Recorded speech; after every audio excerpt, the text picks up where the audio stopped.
ሰላም ሰላም የሰና ወርቅ ዩቲዩብ ቤተሰቦች እንደምን ቆያችሁ? እንደምን አደረሳችሁ? በያላችሁበት ሰላማችሁ ብዝት ይበል። ያው እንግዲህ እቺ አዲስ ዩቲዩብ ቻናል ነች። ስለዚህ እንግዲህ ሰብስክራይብ በማድረግ ኮሜንት በማድረግ ላይክ በማድረግ ሼር በማድረግ በጋራ እንድናሳድጋት እንግዲህ አክብሮት ጥሪያችን ነው ማለት ነው። ስለዚህ ያው እንደ ኢንትሮዳክሽን ለመግቢያ ዛሬ እንግዲህ በአንድ ጥያቄ እንጀምርና እሷን አብራርተን አጠር ያለች ቪዲዮ ሀሳብ አጋርተን እንወጣለን ማለት ነው። ስለዚህ ሀሳቡ ርዕስ ምንድነው? ጤና ምንድነው? ጤና ለእናንተ ምንድነው? ጤነኛ ሰውስ የሚባለው ማን ነው? ምን ነገሮችን ሲያሟላ ነው የምትለውን ሀሳብ ሼር አድርጋችኋለሁ። ስለዚህ አንድ ሰው ጤነኛ ነው ለመባል ወይ ደግሞ ዌል ነው አንድ ሰው ዌል ነው ሄልዚ ነው ለመባል ምን ነገሮች ማሟላት አለባቸው ሲባል አንደኛ አእምሮአዊ አእምሮአዊ ጤና ሊኖረው ይገባል። ማለት የተስተካከለ አስተሳሰብ ያለው አዎንታዊ አስተሳሰብ ያለው ለሰዎች በጎ የሚያስብ መልካምና ቅን ሀሳብ የሚያንሸራሽር ግለሰብ አእምሮአዊ ጤነኛ ነው እንለዋለን። አካላዊ ሁለተኛው ደግሞ አካላዊ ጤነኝነት ነው። አንድ ሰው ጤነኛ ነው ለመባል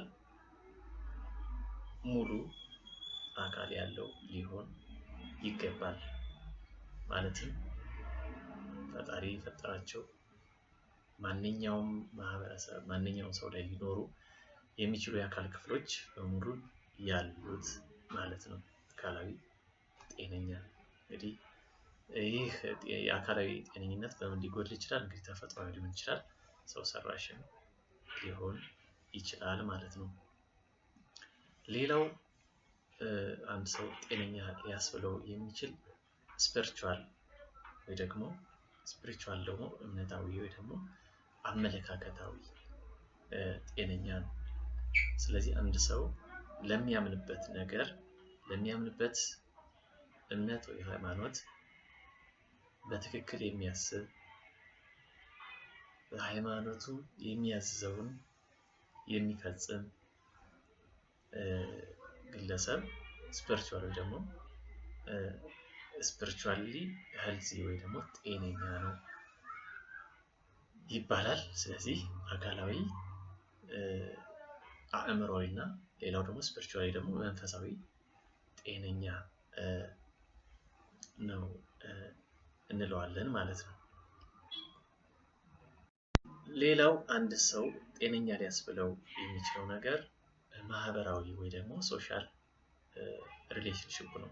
ስለዚህ ማህበራዊ ጤነኝነት ያስፈልገዋል ማለት ነው። ይህ ማለት አንድ ሰው ጤነኛ ለመባል ከማህበረሰቡ ጋር ማህበረሰቡ ላይ ያሉ እሴቶችን የሚጋራ በዛ ማህበረሰብ ውስጥ ያሉ ያደገበት የሚኖርበት ማህበረሰብ ውስጥ ያለውን ፕሪንሲፕል ወይም መርህ የሚከተል የዛን ማህበረሰብ መርህ አኗኗር የማይጥስ ማለት ጤነኛ ይባላል ማለት ነው። ስለዚህ ጤነኝነት ሪላቲቭ ነው ማለት ነው። ስለዚህ ሁሉም ሰው እነዚህን ከላይ ያልናቸውን ማለትም ሜንታል አእምሮአዊ፣ ፊዚካል አካላዊ፣ መንፈሳዊ ስፒሪቹዋል እና ሶሻል ማህበራዊ ጤነኝነቶችን ካካተተ አንድ ሰው ሙሉ ጤነኛ ነው ልንለው እንችላለን። ስለዚህ አድማጮች፣ ተመልካቾች እስኪ የእናንተን ሀሳብ አስቀምጡ። ለእናንተ ጤነኛ ሰው ማን ነው? ጤነኛ ሰው ማን ነው የሚለውን በኮመንት አስቀምጡልኝ። ሀሳብ አስተያየታችሁን ሼር አድርጉኝ፣ አጋሩን።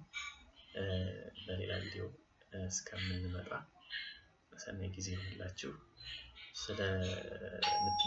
ስለምትከታተሉን ምስጋናችን ላቅ ያለ ነው። በድጋሚ መልካም ጊዜ ይሁንላችሁ።